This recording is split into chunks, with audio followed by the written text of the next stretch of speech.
Hello everyone, and as you can see, we are going to be going through the AMC10A in this video.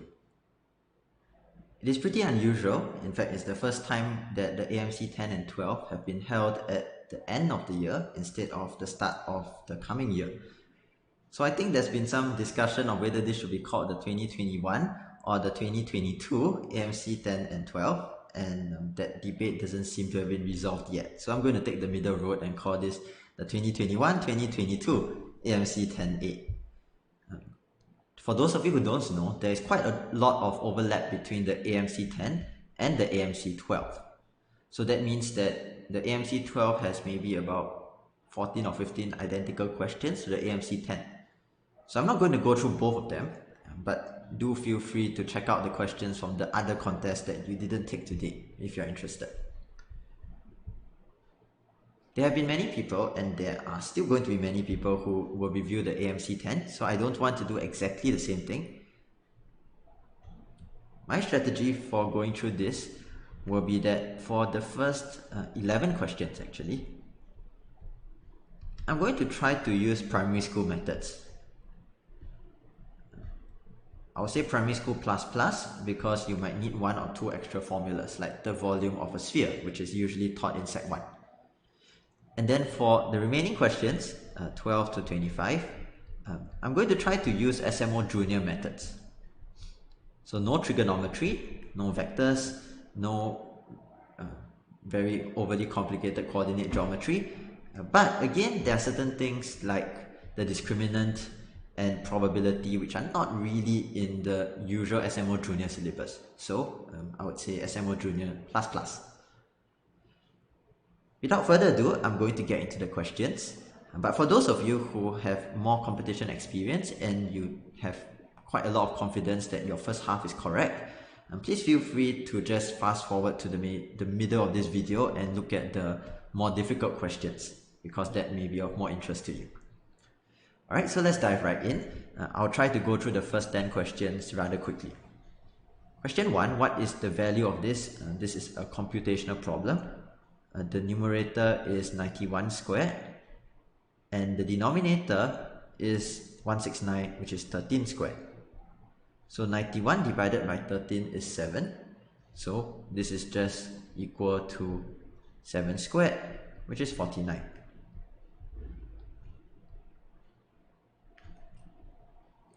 Question 2. Mankara has a 4x6 index card.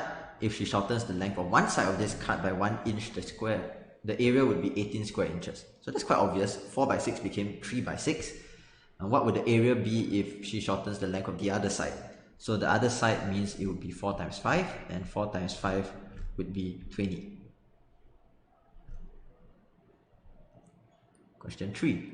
What is the maximum number of balls of clay of radius 2 that can completely fit into a cube of side length 6, assuming the balls can be reshaped but not compressed? That means that you can make the balls into cubical form, you can make it flattened, but you cannot change the total volume. So the volume is the limiting factor. Each ball is a sphere initially. So the volume, this is where you need to know the volume of a sphere, is 4/3 pi r cubed. R is 2, so it's 4 over 3 times pi times 8, which is 32 over 3 pi. Now pi, I will say, is a little bit more than 3. So a little bit more than 3 means that 32 over 3 pi is a bit more than 32. So I'll use this sign to say that it is close to but a bit more than 32. Meanwhile, the cube has side length 6. So the cube has side length 6. It means that the volume is 6 cubed. And 6 cubed, as we know, is 216.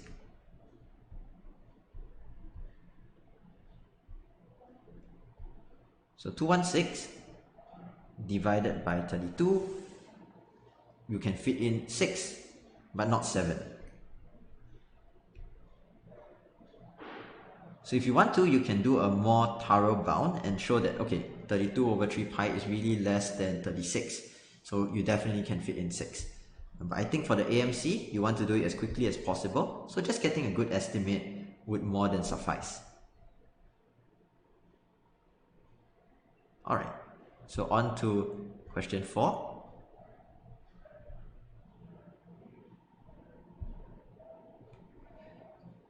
Mr. Lopez has a choice of 2 routes to get to work. Route A is 6 miles long and its average speed is 30 miles per hour. That's pretty easy to calculate. 30 miles per hour for 6 miles means 1/5 of an hour. So 1/5 of an hour means that route A takes 12 minutes. The whole question is in minutes.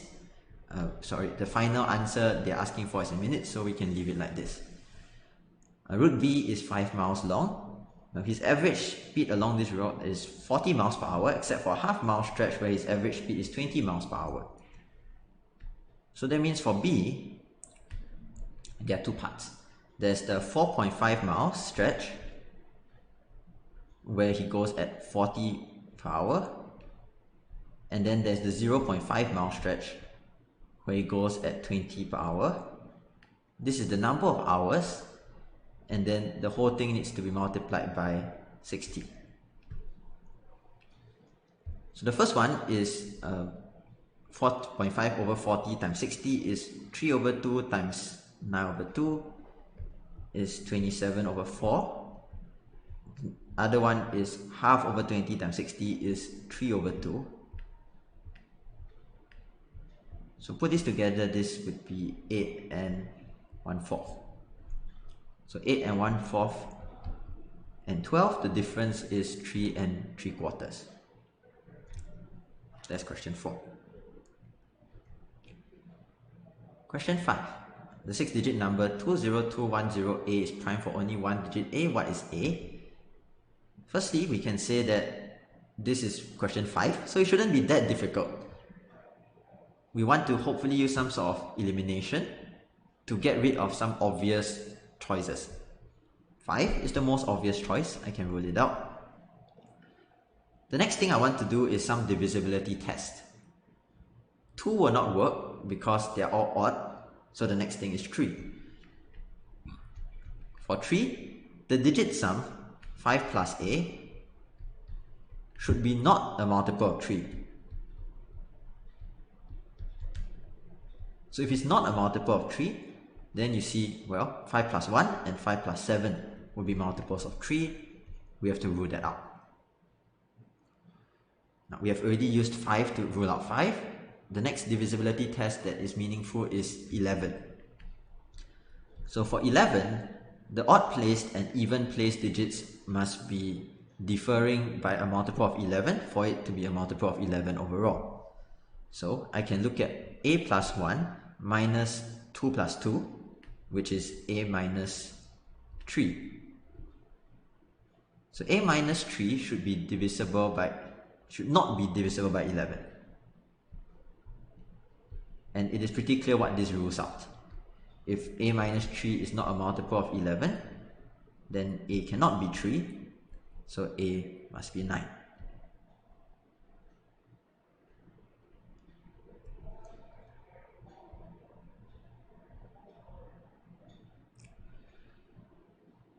Okay, next up, question 6. Elmer the emu takes 44 equal strides to walk between consecutive telephone poles on a rural road. Oscar the ostrich can cover the same distance in 12 equal leaps. The telephone's poles are evenly spaced, and the 41st pole along the road is 1 mile from the first pole. Helpfully, they tell us what's 1 mile, which is useful for us who are more used to the metric system. So 5280 feet is from the 1st to the 41st. From the 1st to the 41st, there are 40 gaps. So the gap is multiplied by 40, and this is equal to 5280.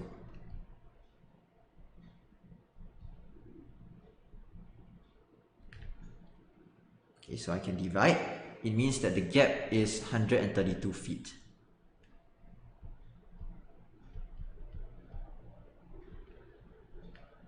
Now 132 feet, if you divide by 44, that means that Elmer's strides, 132 divided by 44 is 3.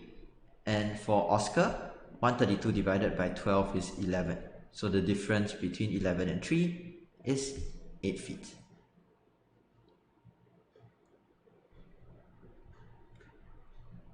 Question 7. As shown in the figure below, E lies on the opposite half plane determined. So this is a really wordy problem description. Really, it is saying that ABCD is a square and DE equals to DF. I'm supposed to find what is AFE. So this is fairly straightforward. We don't really need to use that much of the information of it being a square, except for this 90 degrees. The 90 degrees means that this angle is 360 minus 110 minus 90, which is 160 degrees. And then this small angle here, because of the isosceles triangle, is 10 degrees. So AFE is 180 degrees minus 10 degrees, which is 170 degrees. That's option D.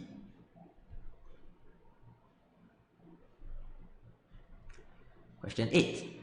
A 2-digit positive integer is said to be cuddly if it is equal to the sum of its non-zero tens digit. In other words, you can't start with a 0, and the square of its units digit.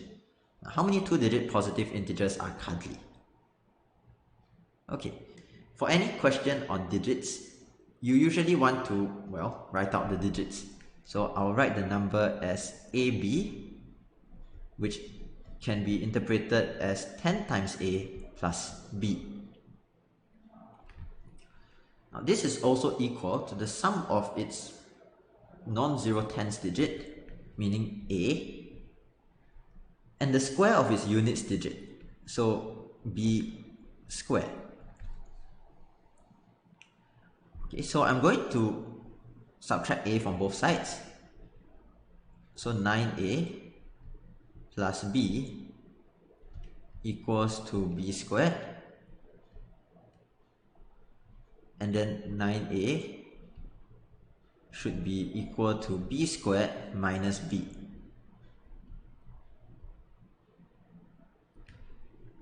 Now I said primary school method, so if we are using a primary school student's approach, what we would do is just for B, we would try out all the possible values from 0 to 9 and see whether there is a possible value of A.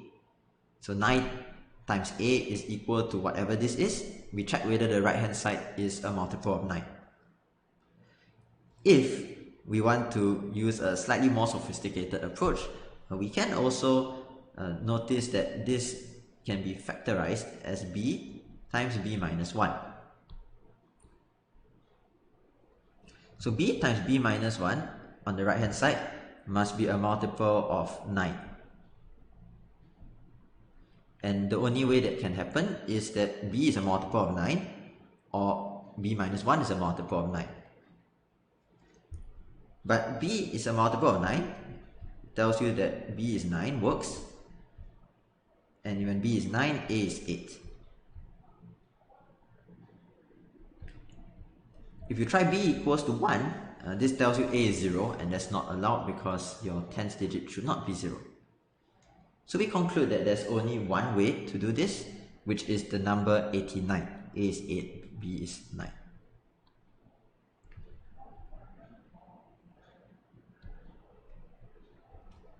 Question 9. When a certain unfair die is rolled, an even number is 3 times as likely to appear as an odd number. 3 times as likely meaning 3/4 chance of even and 1/4 chance of odd. The die is rolled twice. What is the probability that the sum of the numbers rolled is even? Even sum means that either you get even or odd.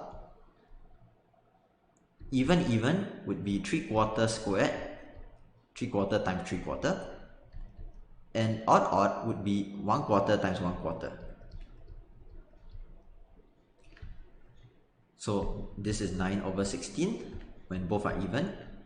This is 1 over 16 when both are odd, and the sum is 10 over 16, which is 5/8. Option E.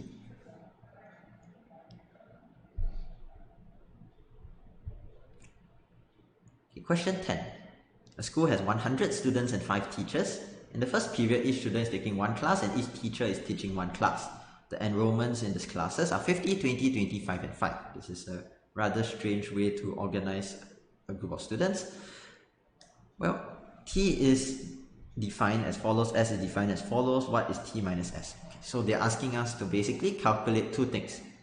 One, what is the average value if you pick a teacher at random and the number of students in their class is noted? In other words, what is the average number of students in a teacher's class? Well, that's easy. There are 5 classes with a total of 100 students. So T is just 100 over 5, which is 20. There are an average of 20 students per class. And that isn't too much of a problem. The other one says, let S be the average value obtained if a student was picked at random and the number of students in their class, including that student, him or herself, is noted. Now, this is different because you're basically going to sort of ask each of these students one by one, how many classmates do you have? And the big class has more students, so a majority of the students will have more classmates. Only the small classes have a small number of classmates, but that's pretty few. So how we count it is pretty simple. We just imagine that we list out all the possibilities and average it out. S, this class of 50, everyone would say 50. So 50 times 50. These two classes of 20, which is 40 people, 40 of them are going to say they have 20 people in their class.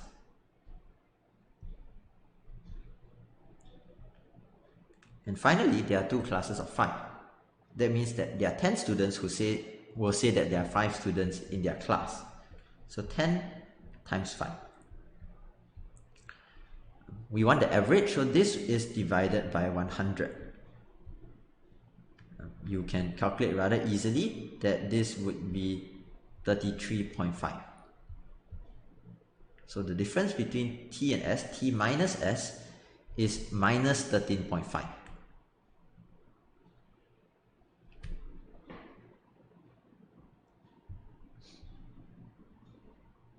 Okay, I recognize that negative numbers are not in a primary school syllabus, which is why I said primary school plus plus.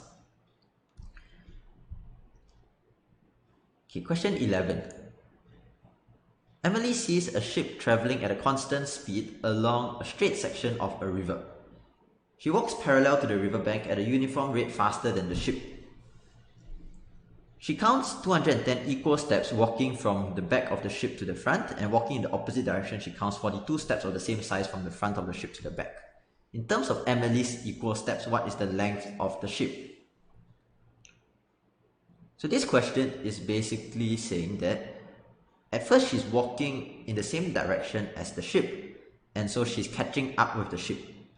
After that, she's going backwards in the opposite direction from the ship. So in a sense, she is combining efforts with the ship to cover the distance, which is the length of the ship. Okay. Now, this 210 steps and 42 steps corresponds not to the distance of the ship. It corresponds to the amount of time she spends walking. Right. So this corresponds to 5:1 in terms of time.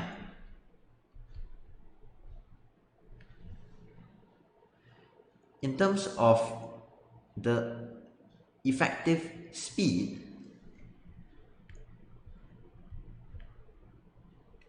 at first she is going in the same direction as the ship, trying to chase after it. So you can say that the effective catching up speed is Emily's speed minus the ship's speed. On the other hand, you can say that when she's going in the opposite direction from the ship, she's catching up with it. She's not catching up. She is combining the speeds with the ship. So Emily's speed plus the ship's speed is the effective speed. So that means that if the speed is in this E minus S and E plus S ratio, which is 5:1, 5:1 is the ratio of the time taken. The speeds ratio is 1:5 in the two opposite, in the reverse direction, I should say. To use a very familiar method for our primary school students, we will call this 1 unit and 5 units. So MLE speed plus the ship is 5 units, MLE speed minus the ship is 1 unit. So you add together both of them, 2 times of MLE speed is 6 units. So MLE speed is 3 units and the ship speed is 2 units. Now, so that means that MLE speed to the ship speed is 3:2. Okay, now let's go back to what the question tells us again. If walking in the opposite direction, she counts 42 steps of the same size, meaning that Emily has gone 42 steps worth of distance. The ship during this time would have covered 2/3 of that, which means the ship has covered 28 steps effectively. Now, of course, the ship is not taking steps, but we are using her steps as the unit of measurement. So, the ship has gone 28 steps, Emily has gone 42 steps, the total distance is 42 plus 28, which is 70 steps. And that's option A. Okay, this is particularly confusing because we are using steps as a unit of measurement, which is pretty unusual.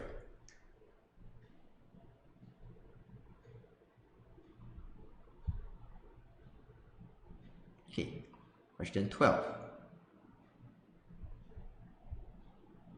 The base 9 representation of the number n is 270060000052 in base 9. What is the remainder when n is divided by 5? Okay, so base numbers is maybe not the most common thing that is taught in our Singapore syllabus, but I would say that this question, if you understood base numbers, is a pretty good question. So you need to understand that base numbers are referring to place values which are no longer powers of 10, but rather powers of whatever the base is, which is 9 in this case. So you can say that n, starting from the right, 2 is still 2, 5 in the so-called tens place is no longer worth 10, it is worth 9. The next one is 6, and 6 is in the so-called millions place, it is 6 slots to the left. That is no longer valued as 1 million, which is 10 to the power of 6. It is valued at 9 to the power of 6.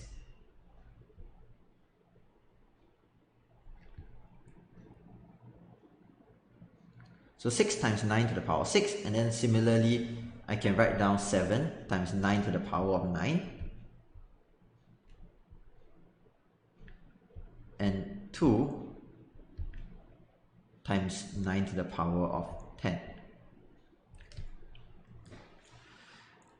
So taking this when divided by 5, we can use a trick which is to apply modulo 5 to each of these. And it actually will resemble the divisibility test for 11 in this instance. Because modulo 5, 9 is just -1. So 2 will remain as 2. Here there's 5, so I'm just going to put it as 0. 6 is 1. 9 is -1. 7 is 2. 9 is -1. 2 is 2 again. 9 is -1 again. So 2 plus 1 minus 2 plus 2, which is just 3 modulo 5. So option D is our answer. This is actually how the divisibility test for 11 is designed. If you weren't already aware of it, we do the same thing except that we apply that 10 is congruent to -1 modulo 11. Okay, question 13. each of 6 balls is randomly and independently painted either black or white with equal probability. What is the probability that every ball is different in color from more than half of the other 5 balls? This is a very strange sounding condition. It is really saying that every ball cannot be in the majority. Because if it is in the majority, then it would be the same as more than half of the other balls. So if nothing is in the majority, the only thing that this implies is that there are half-half. There are 3 black and 3 white. Now, how many ways are there to do this? If you have learned the binomial distribution, this is straightforward. If not, we can just use a simple counting argument. There are 6 choose 3 ways to color 3 of them black. There are 2 to the power of 6 choices. If you want to paint it in any way you like, black or white 6 times. So we just calculate this, and 6 choose 3 is 20. 2 to the power of 6 is 64. And so the ratio is 5:16. That's our probability.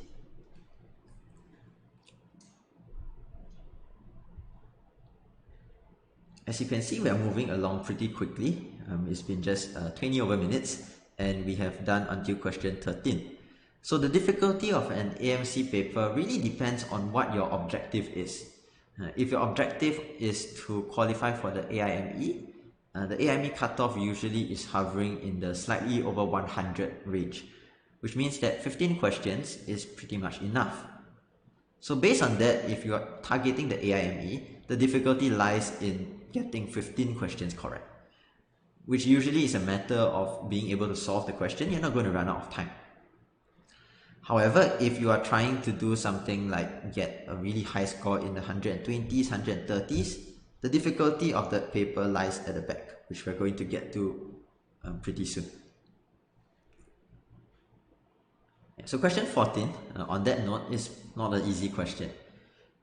How many ordered pairs xy of real numbers satisfy the following system of equations? X squared plus 3y equals to 9, and modulus x plus modulus y minus 4, all things squared equals to 1. This is pretty difficult to solve algebraically because you can see that this second equation is full of cases. If we split it a little bit, it means that modulus x plus modulus y minus 4 is 1 or negative 1, meaning that the modulus of x plus the modulus of y is equal to 5 or 3. So this is not so straightforward, but something pretty nice that we can do is to try to graph this, because this second equation is very symmetric and the one above is not that hard to graph. Right? X squared plus 3y is equal to 9. I can solve for y in terms of x. It is 3 minus 1/3 x squared. So I'm going to try to draw the graph.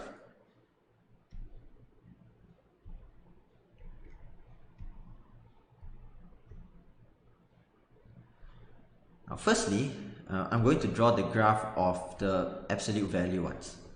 Now, you know that these are symmetric around both the x-axis and y-axis because of the absolute value. So that means that I just need to focus on the first quadrant where x and y are both positive, and that looks like x plus y equals to 3 or x plus y equals to 5.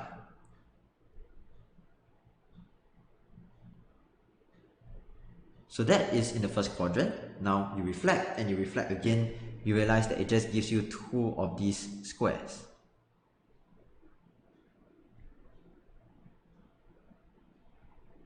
Sorry, my drawing is notoriously bad, so please forgive me on that note. Okay, so this is the 2 squares, and we need to see where exactly to slot in our y equals to 3 minus 1/3 x squared. Make sure we count the correct number of intersections. Now the first thing is that the vertex is here, 0, 3. So this is on the graph. Now I know that it's going to go downwards, but it's pretty important to know how so. So let me try to figure out what are the intercepts where y is equal to 0. Now when y is equal to 0, x is equal to 3 or negative 3, which means that it also goes through these points, which are 3, 0 and negative 3, 0. Now after that, it doesn't really matter how we draw it. We can just say that the graph looks something like this. And I've conveniently missed the vertex, so let me make a giant point. So that's an intersection. The two intercepts are intersections, and then two more points are also intersections.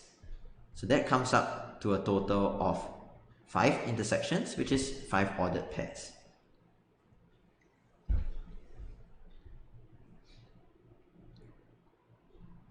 Okay, question 15. Isosceles triangle ABC has AB equals to AC is 3 root 6, and a circle with radius 5 root 2 is tangent to AB and AC. What is the area of the circle that passes through vertices A, B, and C? Okay. Let's draw a circle first.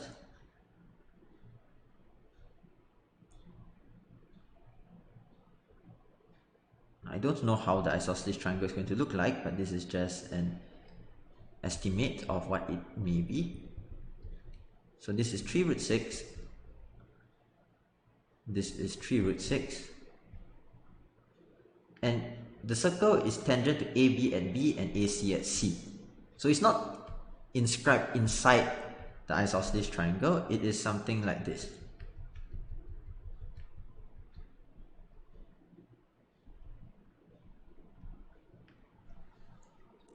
Okay, and there is a point of tangency to the center of the circle.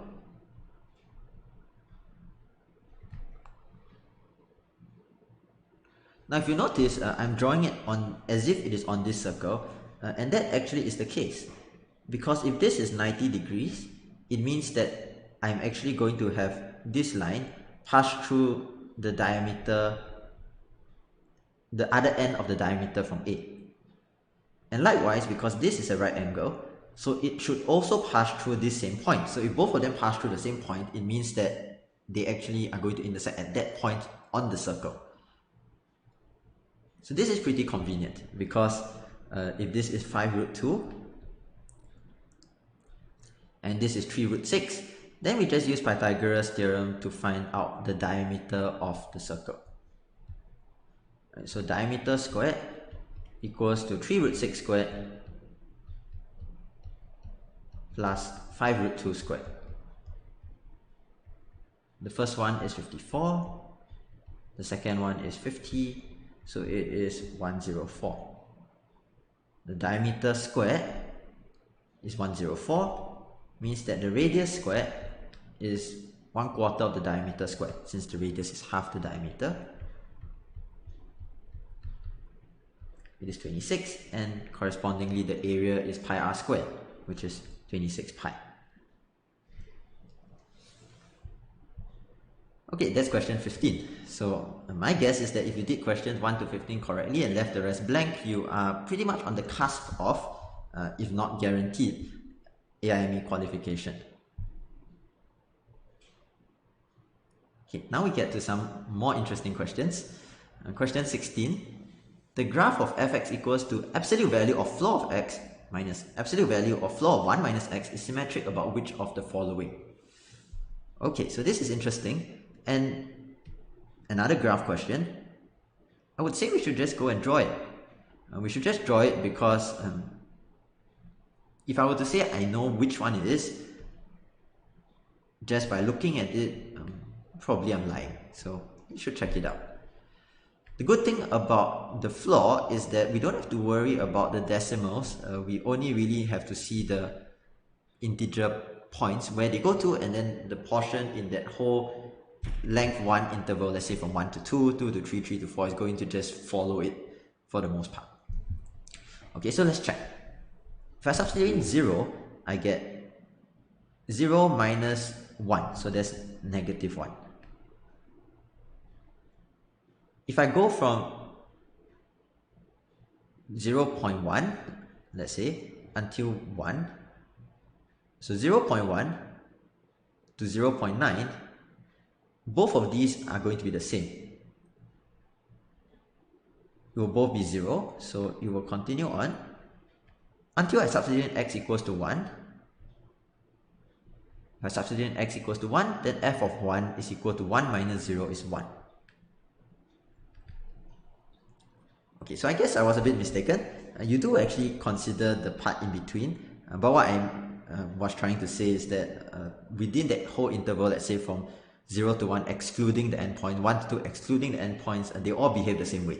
Since it is inside a floor, everything that is decimal part gets truncated off. So let's draw a bit more.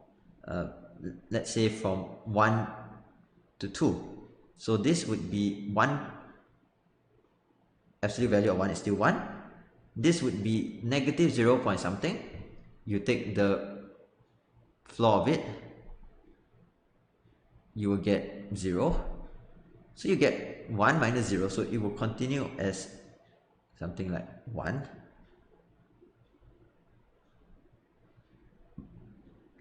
All the way until 2 actually. It will still be 2 minus 1 is 1. Okay, we don't actually need to draw anything further. I just need to look at the negative 1 to 0 and I will probably be able to tell which one is already. So from negative 1 to 0, if I have something like negative 0.9, the first one would be absolute value of floor of negative 0.9, which is 1. The other one would be absolute value of floor of 1.9, which is 2, which is, no, 1. Okay, so 1 minus 1 is going to be 0 again. Is that right? Wait, let me see that. Okay, so I think I should write this down. Let's say I try something at 0.5. You get... Yeah, so I tried to do a lot of this mentally. And then once it gets a bit too much of a mental strain, we probably want to write it down. So 1 minus the inside is 1.5, floor of that is 1, so to 1, so this is 0 again.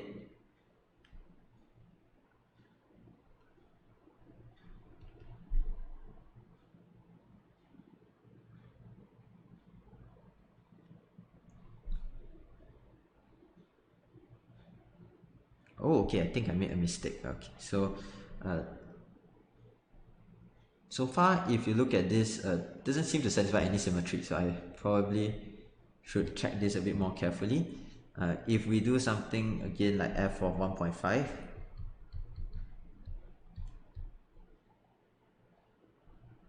it is equal to absolute value of floor 1.5 minus the absolute value of floor 1 minus 1.5,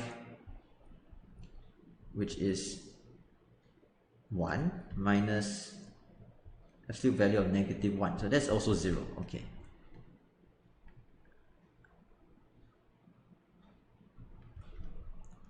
And then if I substitute in 2, I get 1 again. If I substitute in negative 1, I get 1 minus 2, which is negative 1 again. Okay, I think this is enough information. So we can look at this. This is definitely not symmetric over the y-axis. It's definitely not symmetric about the line x equals to 1. It's not symmetric around the origin. It's not symmetric about 1, 0.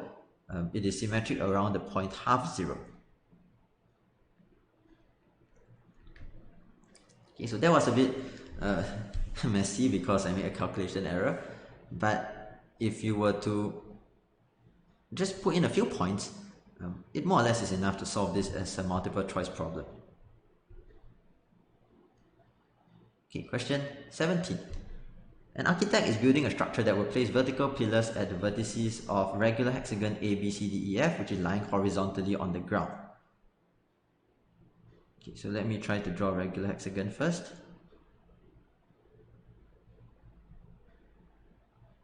Okay, the 6 pillars will hold up a flat solar panel that will not be parallel to the ground. The heights of the pillars at A, B, and C are 12, 9, and 10 meters respectively. So there's a solar panel that's kind of tilted and it has 12, 9, and 10 here. What is the height in meters of the pillar at E?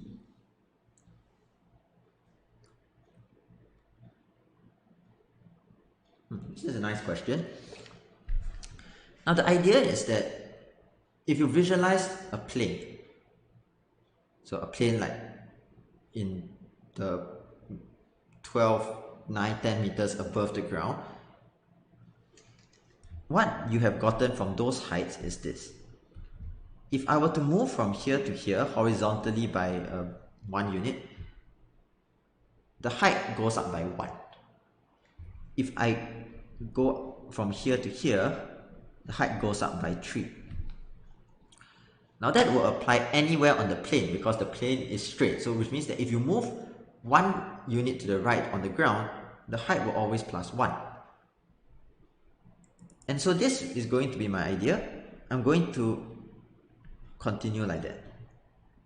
So this is 12. I'm going to move to the middle and say that at this place, the height of the solar panel is 13. There's no pillar there, but that's the height of the solar panel. Now if I move back here, it goes up by 3 again, so the height here would be 16. And then I move here again, plus 1, so the height is 17. So to understand why this works, if you move along that direction in terms of horizontal and vertical movement, the height is going to also change by the same thing since the whole solar panel is flat.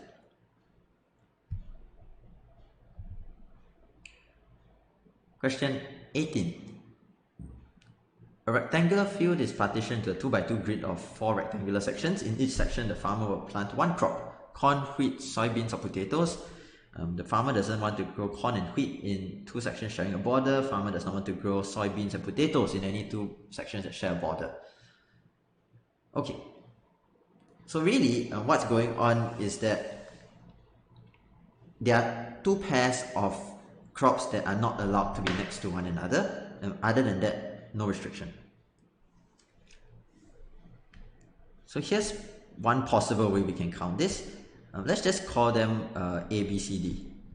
Right? So I'll just imagine that A and B are the ones that cannot be next to each other, C and D, so that I don't have to keep on remembering which is the one that doesn't work. Corn, wheat, soybeans, and potatoes.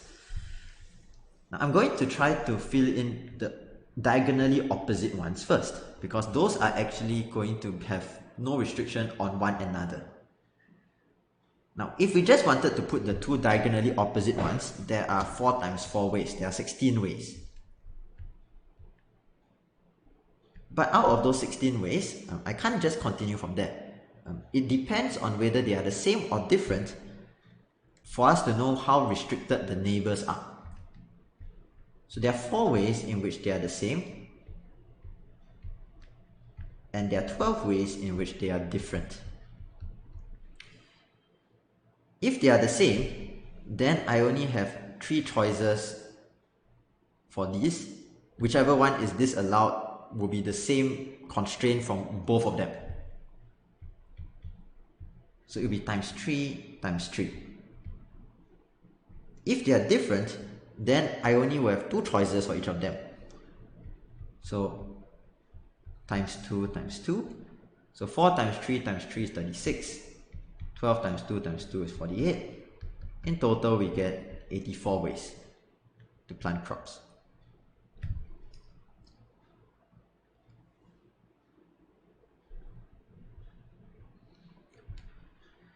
Okay, question 19. a disk or radius 1 rolls all the way around the inside of a square of side length s greater than 4 and sweeps out a region of area A. Okay, I'm just going to start by drawing out a square. So you have this disk, a second disk of the same size rolls around the outside of the same square and sweeps out a region of area 2A. The value of s can be written like this. What is A plus B plus C? Alright, so we should probably try to understand what's the region that is being swept out on the inside and outside. On the inside, let's imagine that we have this small little disk or radius 1. Now as it rolls around, it is going to cover basically everything all the way to here when it has reached the right side. Oops, and this seems to happen every time when I do a video. It decides to do a bit of synchronization. Alright, so it continues there, and then after that you continue rolling.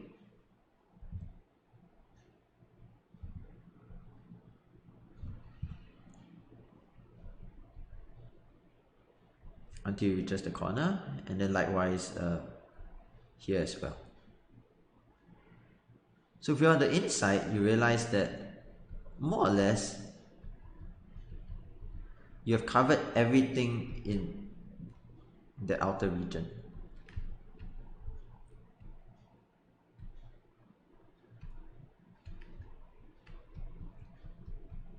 You have covered everything in the outer region except for the tiny bit in the corner that cannot be reached. So that tiny bit in the corner, meaning this portion down here, that can't be reached, and it's likewise for the other 4 corners, the other 3 corners. So A, how does it look like? Well, this side length is S. The smaller square on the inside is S minus 4 because you're taking away 2 from the left and right.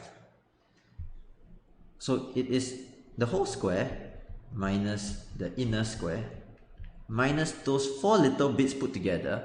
The 4 little bits put together is just going to be the square minus the circle by symmetry.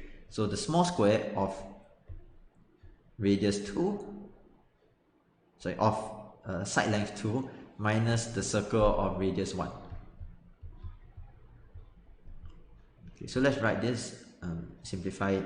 Right, it is 8s plus 16 minus 4 plus pi. So 12 plus pi. Hope that's correct. Now if we do the same thing for the outer one, we will get something pretty similar. You're going to be able to have your disk come out a distance of 2 cm away, 2 units away. It's a little annoying, sorry about that.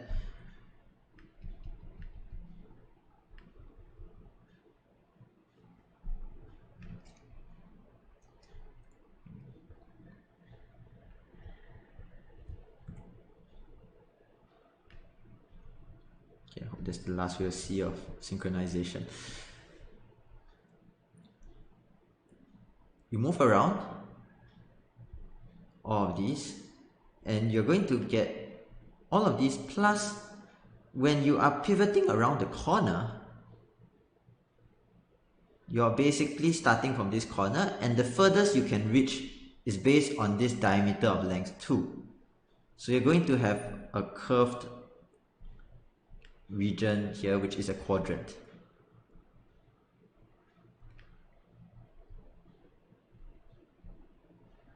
So this is the portion that would be covered when you rotate it around. The furthest place is when your diameter has one end on the vertex of the square and the other end is going to be 2 units away.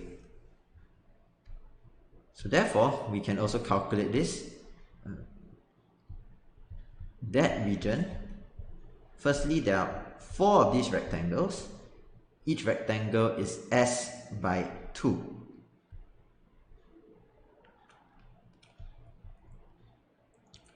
And the other thing is these four quadrants which form a circle, and this over here is of length 2. So altogether it would be pi times 2 squared, which is here 8s plus 4 pi. Okay, now something has clearly gone wrong because my 2a seems to be the same as, seems to be smaller than a. So let me check what has gone wrong.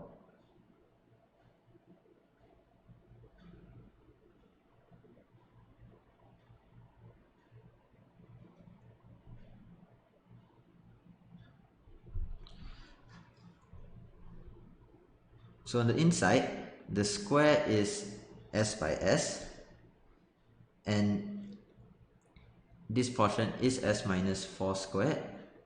Oh, okay, I have done my algebra a bit too hastily. Sorry, so it should be 8s minus 16 minus another 4. So it should be 8s minus 20 plus pi. Okay, that seems more correct now. So let's check whether this works out.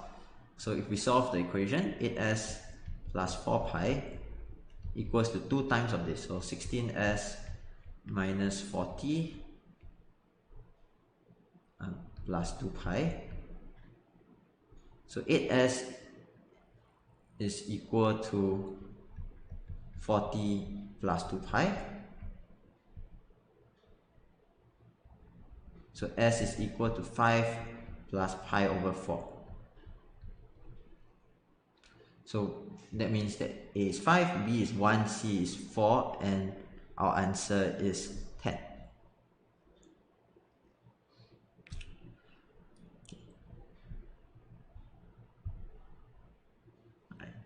Moving along to question 20. How many ordered pairs of positive integers BC exist where both x squared plus bx plus c equals to 0 and x squared plus cx plus b equals to 0 do not have distinct real solutions? They both do not have distinct real solutions. This is the discriminant has to be less than or equal to 0 for both of the equations. So b squared minus 4c is less than or equals to 0, which will look like this, and c squared minus 4b is less than or equals to 0. Conveniently, because both of these are positive integers, I don't have to worry about any issues about negatives. Okay. I want to combine both of these together. So I'm going to just square root the first one since they're both positive. B is less than or equals to 2 square root c. So I can put here 8 square root c. So c squared is less than or equals to 8 square root c. Divide square root c over. C to the 3 over 2 is less than or equal to 8. And so take both sides to the power of 2/3. C is less than or equals to 4. Great, so C is less than or equals to 4, and by symmetry B is also less than or equals to 4. So now we just need to try out C is 1, 2, 3, 4 and see what works. So C equals to 1, then B squared is less than or equals to 4. So B could be equal to 1 or 2. If C equal to 2, B squared is less than or equal to 8, and 4B is greater than or equals to 4, so B can still be 1 or 2. If C equals to 3, then C squared is less than or equals to 4B, so 9 is less than or equals to 4B. B can only be 3. If it's 1 or 2, that won't work. Finally, if C is 4, then likewise B squared is less than or equal to 16, and 16 is less than or equal to 4B. The only value that would work is 4. Now take note that these are pretty easy to check, since we also know that if C is less than or equal to 4, by symmetry B is also less than or equal to 4. So really I'm just checking 1, 2, 3, 4. I'm not trying to solve these inequalities any further. Okay, so in total these are 6 ordered pairs, which is option B. Okay, and now we are down to the last 5 and most exciting questions. They're the most exciting, but really depending on how high your expectations are, it is possible that you may not even have looked at this during the AMC. So if that's the case, feel free to pause the video, think about it for a little bit before seeing the solution that I present. Okay, question 21. Each of the 20 balls is tossed independently and at random into one of 5 bins. Let P be the probability that some bin ends up with 3 balls, another with 5, and the other 3 with 4. Let Q be the probability that every bin ends up with 4 balls. What is P over Q? I sense that P and Q are both going to be very small, so I don't want to calculate them exactly in terms of probability. I prefer to count the number of ways that it can happen. So I'm going to do it like this. So I'll just take the balls as distinct. Now I can choose to pretend they're distinct or they are the same. This shouldn't change the probability, but choosing them to be distinct makes the calculation a bit easier.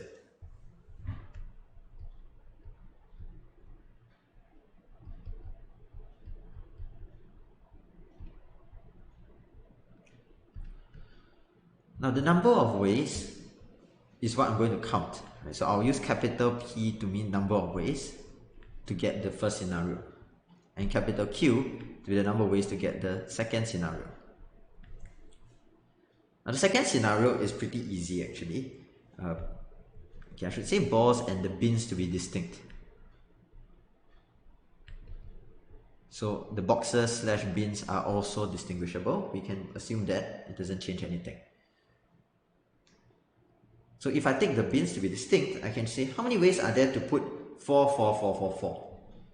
Now, I can say 20 choose 4, 16 choose 4, 12 choose 4, that's possible. But an easy way to do it is to just think of it as arranging them into 5 groups of 4 with the labels A, B, C, D, E. Right, so think of it as I have got 4 labels of A, 4 labels of B, and so on until I have 4 labels of E.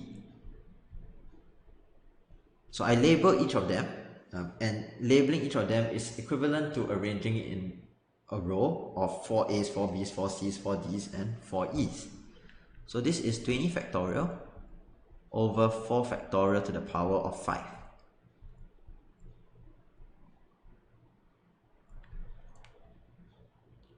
Meanwhile, for P, we want to essentially say that this is 20 factorial over 3, 5, 4, 4, 4. So 3, 5, and 4 factorial cubed. But if you try to do P over Q here, you realize that that's not even an integer. So that can't be correct. The reason why P is more than Q is that the 3, 5, 4, 4, 4 can also happen in many different ways. The 3, 5, 4, 4, 4 can be arranged themselves among these 5 bins.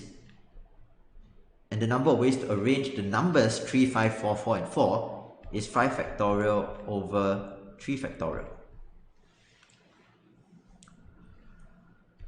So if I simplify this a little bit, it is 20 factorial. I'll just cancel one of the 5 factorials. You get 4 factorial cubed and 3 factorial squared. Now, calculating P over Q, if you do some simplification, it would just be 4 factorial over 3 factorial squared. After cancelling everything, this is equal to 16.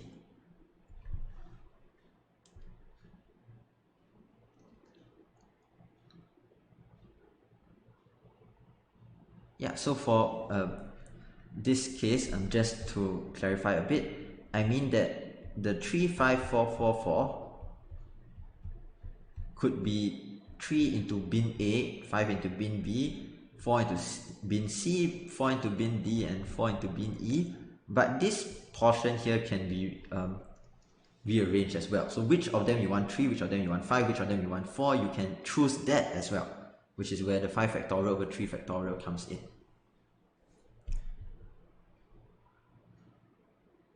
Right. onward to question 22. This was honestly quite painful for me because my visualization of this sort of question is not that great. So if some of you have a better method, feel free to suggest, but I'll do my best. Now I see 5, 12, 13 almost as autocomplete, so at least this cone is pretty nice. There's a 5, there's a 12, and there's a 13 as the slant height. Now you put in 3 congruent spheres, each with radius r, and each sphere is tangent to the other 2 spheres and also tangent to the base and side of the cone. I'm not even going to attempt to draw this, but I'll just draw a few different small pictures and cross sections to get our idea across. Now firstly, I'm going to take the cross section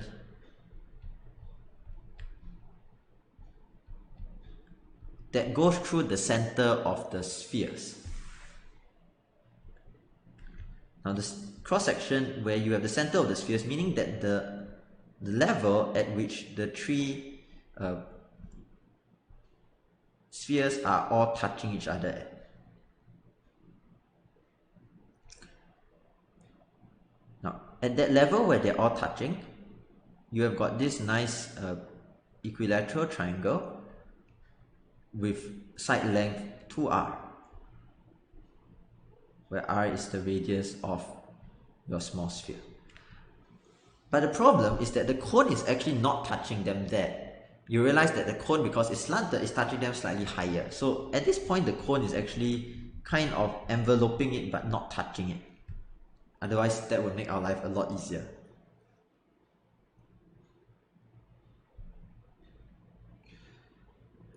So nonetheless, how I can work with this is as follows. If I were to just zoom into this triangle and look at the center of it. Now the center of this, from the top view, is also going to be the same as the position of the tip of the cone and the center of the base of the cone. So if I did this using Pythagoras, from the tip to the center of this triangle is 12 minus r, because this is r units above the base. For this portion here, if we wanted to get the length of this, using our 30, 60, 90 degree triangle, I can just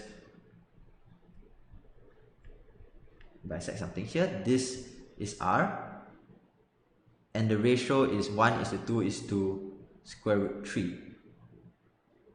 So this here is 2/3r. Okay, so that is what I can write down. So therefore, this portion here also can be found. This is the sum of the square roots of those, so I'll just write it as something squared plus something squared first. I don't know whether that's useful as of now.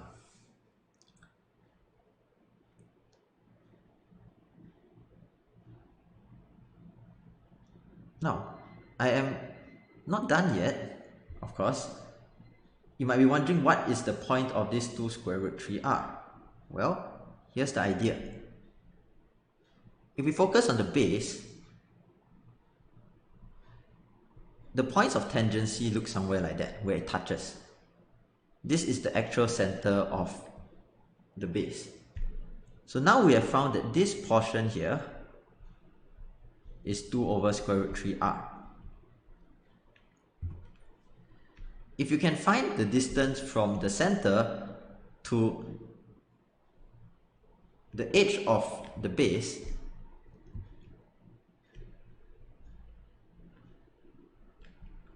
then that's great, because I can use the fact that the base radius is 5, that's the total.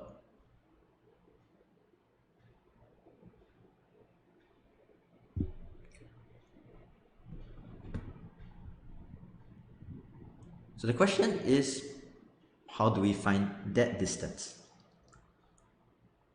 from the center of the radius to the edge of the base.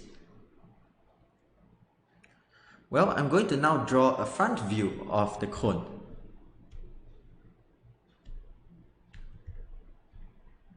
Now from the front view, it looks like a triangle with two circles touching like this.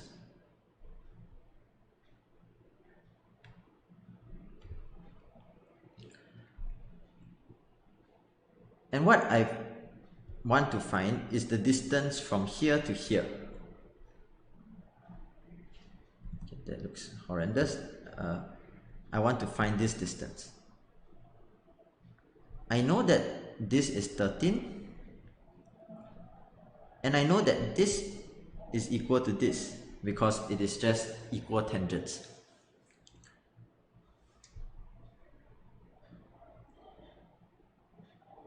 So I now just need to find what is this distance from here to here.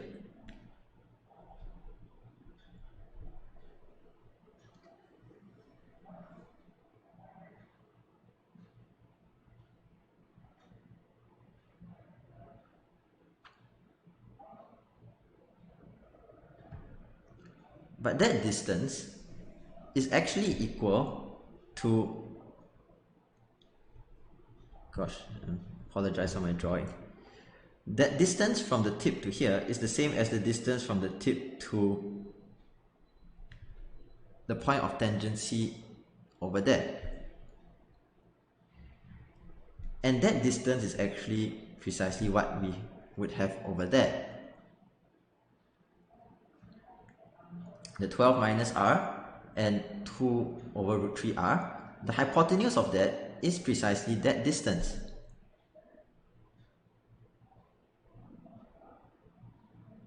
Okay, so let's write down all the equations.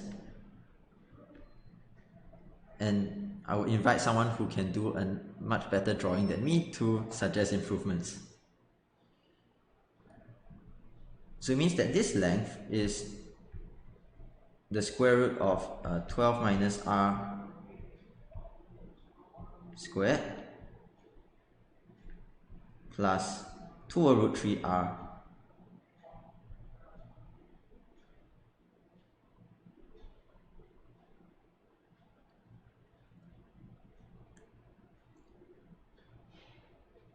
oh no, sorry, wrong length. Okay, let me take that back.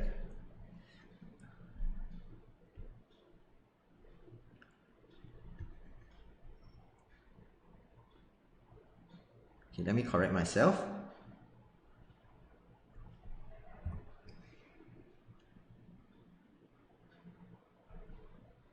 The distance from here to here would be a different right-angled triangle.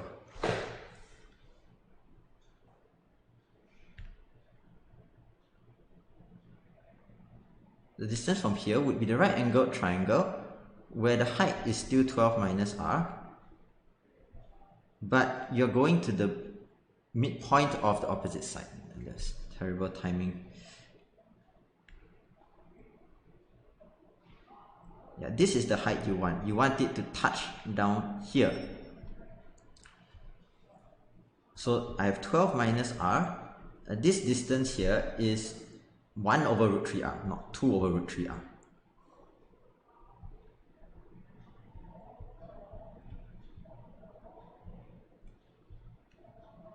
There seems to be a perfect storm of me drawing terribly, the app deciding to refresh, and my recording software lagging a bit. So apologies for that. Let me try to rewrite this bit. So this distance here, which corresponds to what I want from the tip to this point of tangency, is 12 minus r squared plus 1 over root 3 r squared. Let's just write down the result of that. 144 minus 24r plus 4 over 3r squared. That's going to be this length.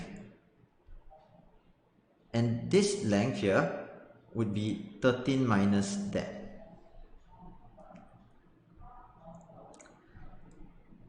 Right, so this portion, which is also the red length, is 13 minus that.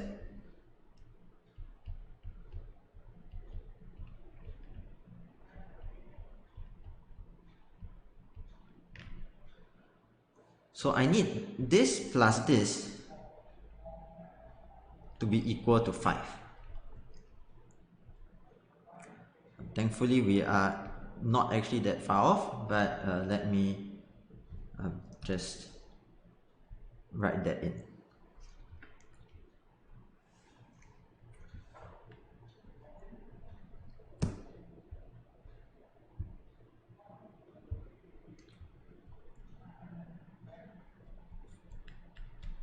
So square root 144 minus 24r plus 4r squared over 3 plus 2 over root 3r, sorry, 13 minus this plus 2 over root 3r equals to 5.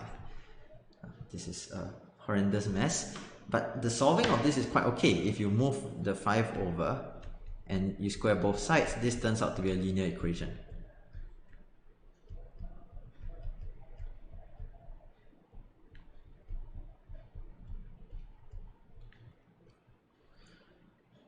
So square both sides.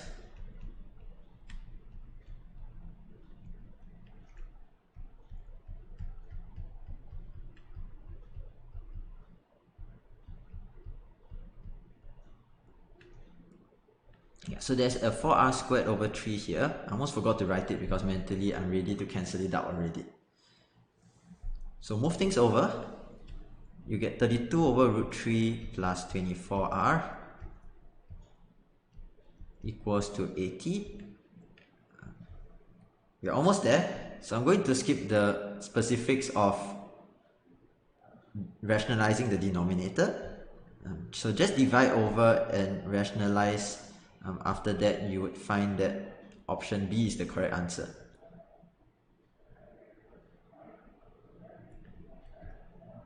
I feel that took quite a bit of time because of variety of unfortunate happenings.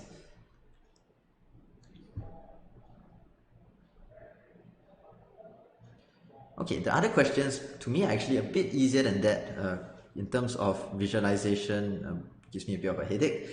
So these ones are a bit easier to work through. Let's quickly run through them. Question 23, let this be twice the number of positive integer divisors of n, and then you just keep repeating this operation. For how many values of n less than or equals to 50 is f50 of n equal to 12? Okay, so to do this, I need to know what number can I apply f to even get to 12.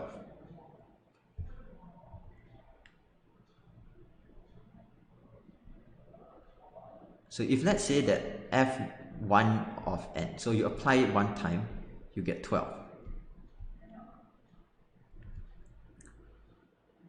Now if f1 of n is 12, that means that the number of divisors of n, which I'm going to signify as d of n, is equal to 6.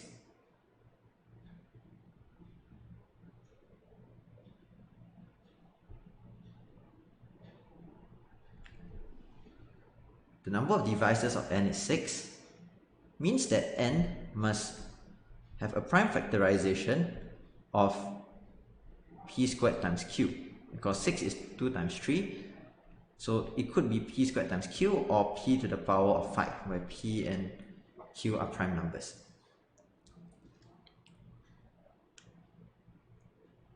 Now you would notice that this is f of 50.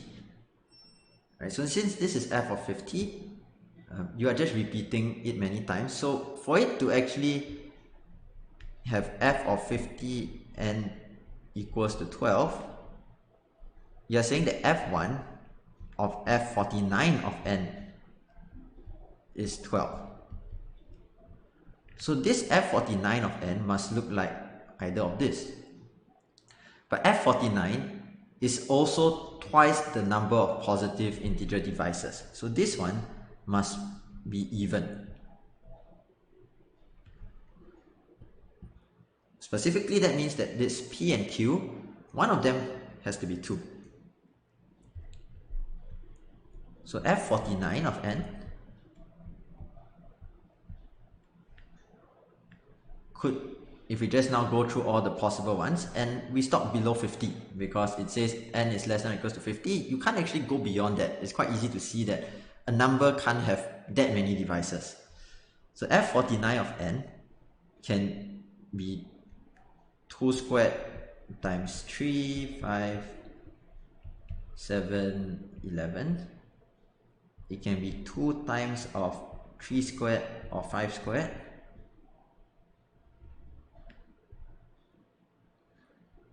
And then it can also be 2 to the power of 5. And that's about it.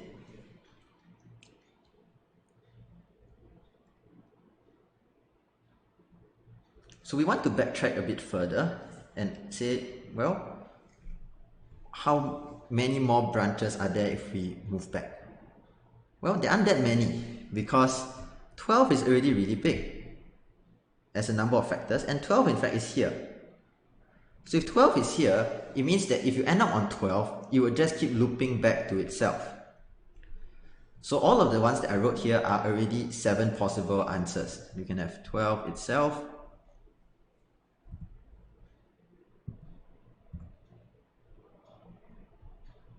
you can have 20,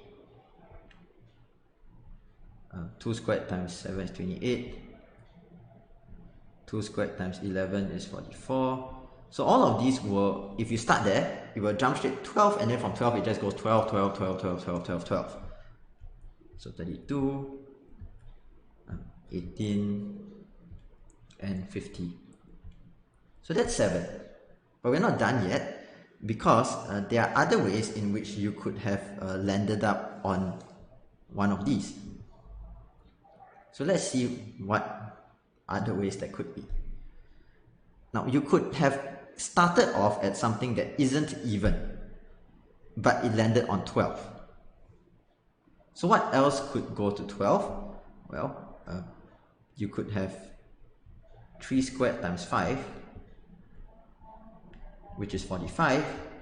45 would have gone to 12. So that's also one possible way.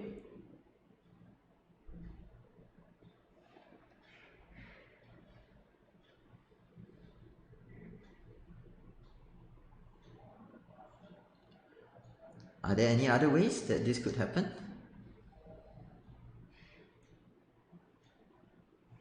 Well, it is possible that we have got 18 to be twice the number of divisors of something, because you could have 9 divisors.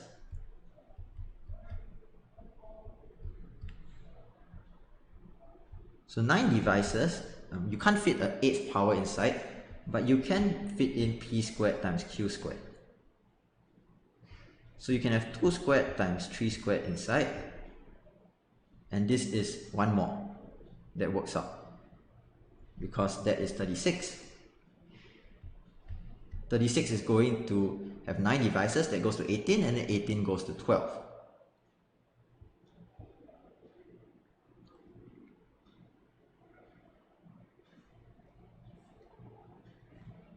Now finally, you can also have reached 20. 20 means you had 10 divisors.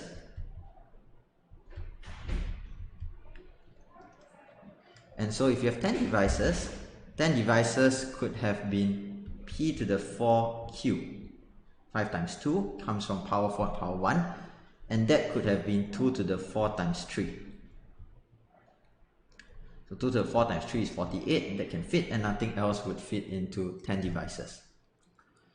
Now, it's pretty easy to see that this is all we can get. The next smallest is 28. 28 needs you to have started from 14 divisors, and 14 divisors you will need at least something to the power of 6 times something else, which is beyond the range of 50. So we have gone through 12, 20, 28, 44, 32, 18, 50, 45, 36, and 48. There's nothing else that can move into one of these numbers. So we can conclude that option D is correct.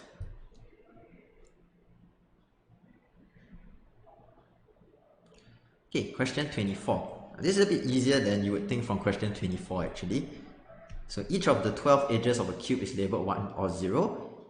You consider labeling as different even if it can be obtained via rotations or reflections. So that makes our life easier. Rotating and reflecting cubes is pretty tiring. We have done enough of visualizing cones today and circles rolling around squares. So I'm going to draw a cube. Gosh, my drawing has deteriorated massively over the course of this video.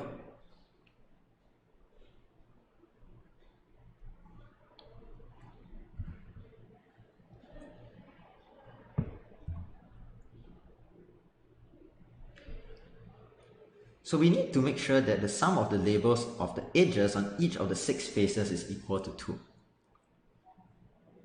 Now the first thing I would say is that if we add up all the 6 faces, the 6 faces each consist of 4 edges, and each edge is counted twice. So we do a sum, and the sum tells us that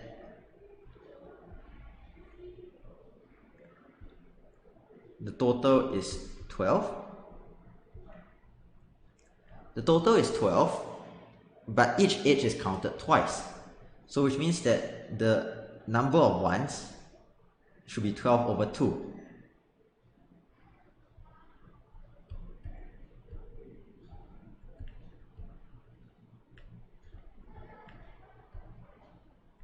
So you should have 6 ones.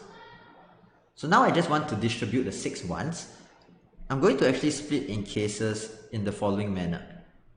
I realize that 2 of these have to be 1s, 2 of these have to be 1s, and 2 of the vertical lines have to be 1s as well. So that is going to be how I split my cases. I will split it based on how I feel the vertical lines. And based on how I feel the vertical lines, I see how the top and bottom can be potentially filled with 1s. So first case is if I fill up adjacent ones on the vertical edges. Let's say that I put 1 and 1 down here. So this would have to be 0 and 0. The opposite side would also have to be 0 and 0. So since the opposite side is 0 and 0, it forces these two to both be 1.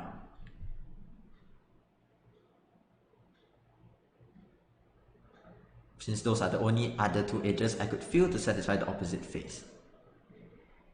Now for the 4 remaining ones, it is up to me. I can either fill up this and this, or I can fill up this and this. So that means that I have got 2 different pairs of choices. I have 2 pairs of choices, and how did I choose the vertical edges that are adjacent? 4 ways, right? It can be here, here, here, or here. 4 of them. So 4 times 2 is 8. Now the other case would be if I chose to fill up the vertical edges diagonally opposite one another.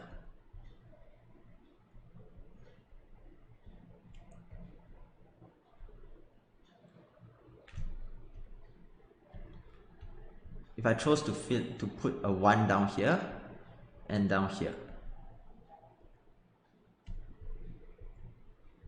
and 0 at the other 2 vertical edges. Now the interesting thing about this case, if you think about it, is that now all of the vertical faces have got 1 each.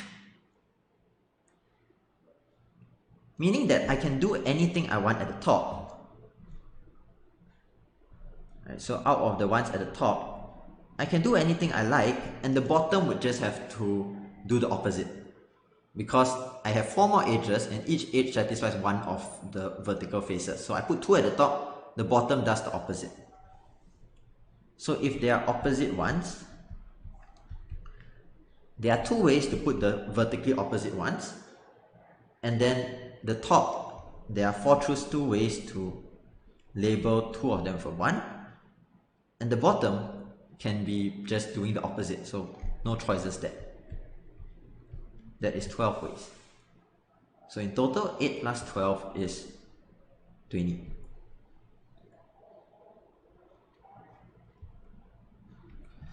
Finally, question 25.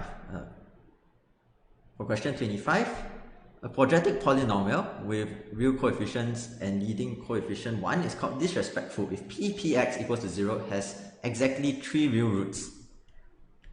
Now you know that if px is a quadratic, ppx should have degree 4. So normally that would have 4 roots. The fact that this has 3 roots means that there's something unusual about it.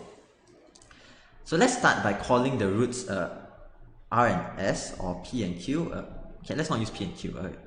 I'll use A and B because P is already used here. I'll call it x minus A, x minus B, which means that A, B are the roots of P.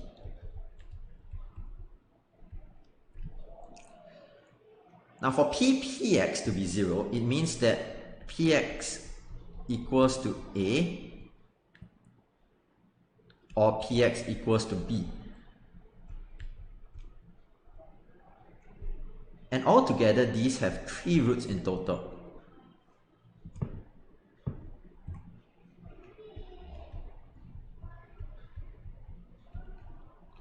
So these have 3 roots in total.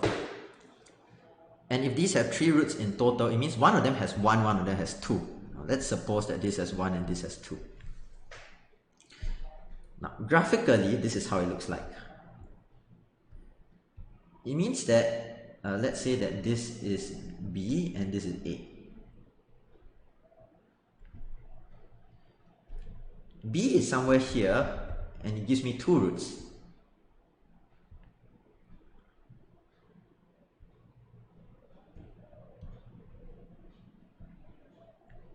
A is somewhere here and it gives me 1 root.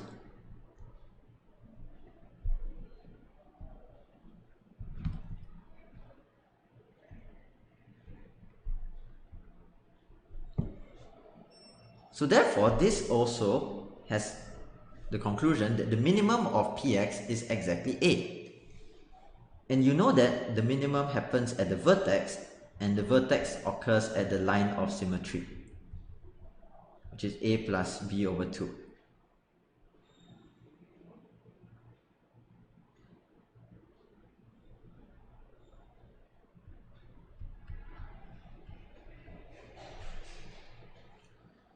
Meaning that I also can say that px is x minus A plus B over 2 squared plus A. And this is an alternative form.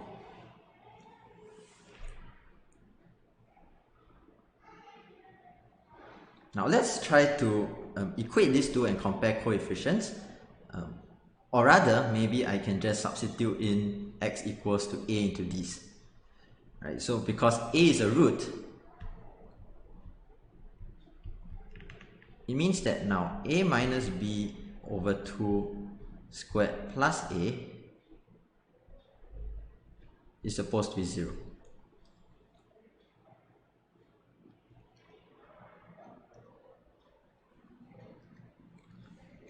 Okay, so let me expand this. I'll multiply by 4 and then expand. A squared minus 2ab plus b squared plus 4a equals to 0. And I want to make a plus b as big as possible.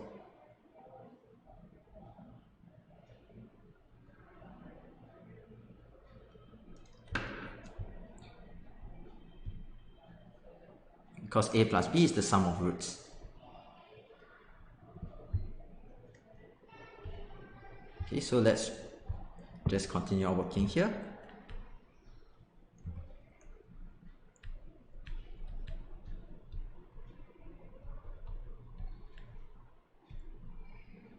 Plus 4a equals to 0.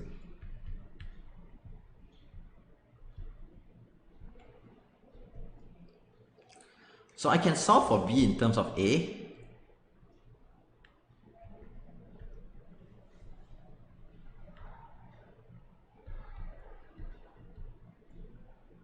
using the quadratic formula.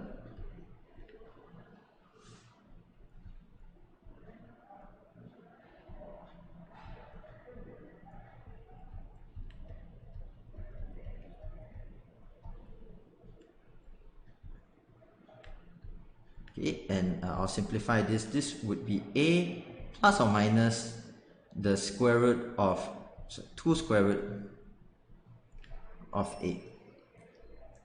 2 square root of negative a actually. Because a is negative, so this doesn't seem to bother us. In fact, we saw that in the graph, a is definitely meant to be negative. And b has to be more than a, so this would be the positive root. Okay, so a plus b is going to be 2a plus 2 root negative a. And I can further find the maximum of this by doing a substitution. P equals to square root negative a. So it becomes negative 2p squared plus 2p.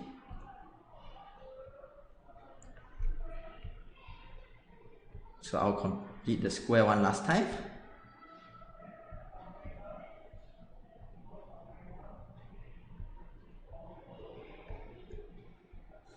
So we know that as a result, the maximum of this is when p is half. And p is half, a is negative 1/4.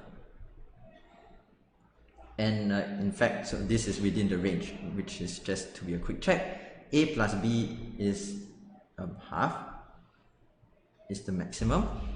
But what I want is a and b so that I can substitute back to find p tilde of 1. So I need to calculate a is negative 1/4, b is 3/4. So finally, at long last, we can go back and say that this is a is negative 1/4, b is 3/4. So when we substitute in 1, we get p of 1 is 5/4 times 1/4, which is 5/16.